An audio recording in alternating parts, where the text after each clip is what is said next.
So do you think, like, the Warriors can be that kind of team for this new generation, or is it still like LeBron because he's in LA? If the Lakers can do something, what do you think? Well, what's the next Bulls or Steelers? I mean, for that, for this younger generation, the Warriors, that's their team.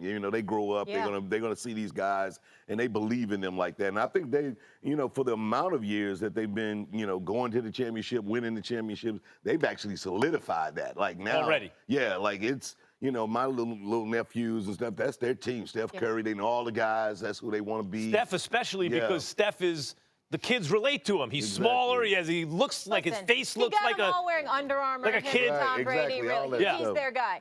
Let me ask you this, because you mentioned that you're a Steelers fan. Stephen A. obviously is too. The whole Le'Veon mess, what's your take on that? Are you cool with him getting his money, or is part of you like, hey, they could have really made a run this year. This is not the year to hold out and do that? It was very hard to watch those first games when the team when they weren't winning and it was looking really bad. And it's a way to feel about that. But as an athlete, I had to rock with Le'Veon on making sure that you get your money. And these deals, the way that they set up, like again, you can go and hurt that money. It makes me think about. Isaiah Thomas from Boston, like when he had that hot year, he got hurt, he was supposed to make money. Trainers messed him up, they got fired after, messed up his whole career. Exactly, and then all of a sudden, he's not in the money. I saw, it's interesting you bring him up. I saw him last night at the Clippers game because he's on Denver, and they played the Clippers last night. So I saw Isaiah Thomas. I'm looking for him to have a big season. But I will ask you this. When you consider what we're talking about here with Le'Veon Bell, what did you think about the players speaking out against him the way that they did once he didn't show up the first week of the season? I think that happens on both sides because, again, when you're doing a team sport, you're out there, you go to work, you got your guys that's going to be in the trenches with you. And though you're supposed to get your money, you're actually on the team now. You're in a contract. Bruh, we need you. I know what you're doing with, but so that kind of contention just spurs it. And I think once they started to play and trust themselves, they got out of it. But those it gets chippy those first couple of days. So you can understand their side as well. Yeah, it was just a chippy moment, like where you like, I get it, bro, but like we need to win and we losing and we losing bad. But now they winning without him, and you got Big Ben Roethlisberger saying that he's going to ask for James Conner to get more carries even once Le'Veon Bell returns. How you think that's going to affect him? That again, that's the trickle down of it all. But because I was a little surprised that he actually gets the command or make the choice to come back after the bye and say, all right, cool, now I'm just going to show up and play. You be like, well, that's a little shady, but. Again, he's under contract. He's doing it so he can get a bigger contract. But and the young guy's doing his thing. So you got to let him. You got to keep giving him and building him. Yeah. Big games. You've been in the entertainment business for a long time. That's not easy. And I want to get back to the Isaiah Thomas. I think that's a great analogy, right? You have running backs in football, and the teams like at that position, the damage you take, we're going to try and use that against you, juice you without really paying you, right? Isaiah, too, he's small. We may get away with not paying him, and he's been underpaid his whole career. Even the previous contract, they underpaid him. What is the key, do you think, because you've stuck around for a long time, to guys like Isaiah or guys like Le'Veon getting paid? How do they do that?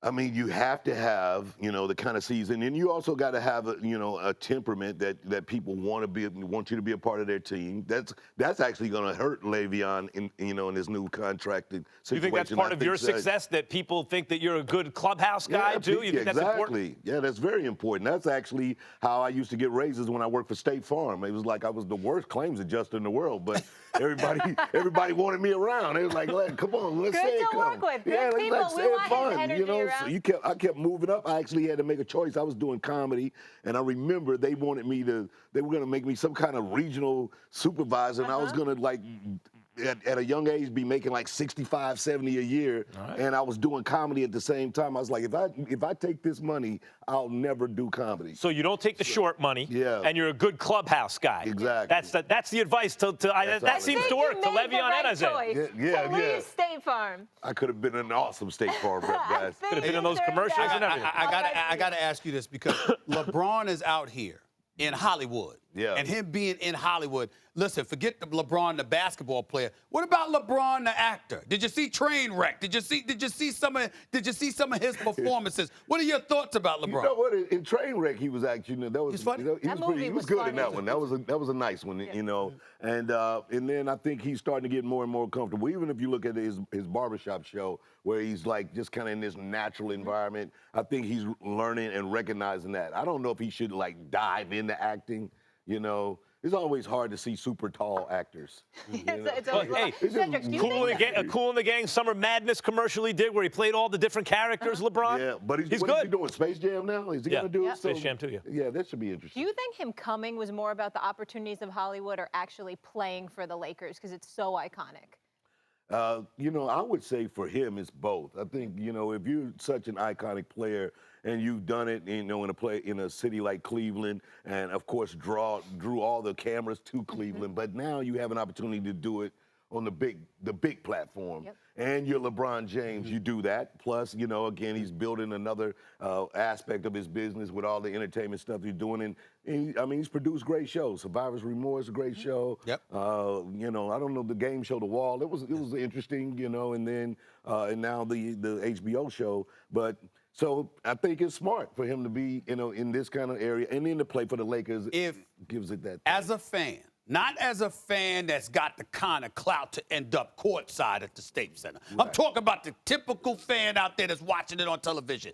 If you had your druthers, what would you want to see?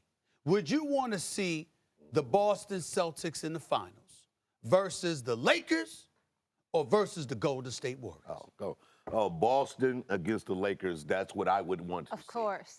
That's We know the game. why. Well, The history, of course. The history, of course, that's a big deal. But then the other thing is that, like most sports, you feel like Golden State's been there so much, it just starts to be,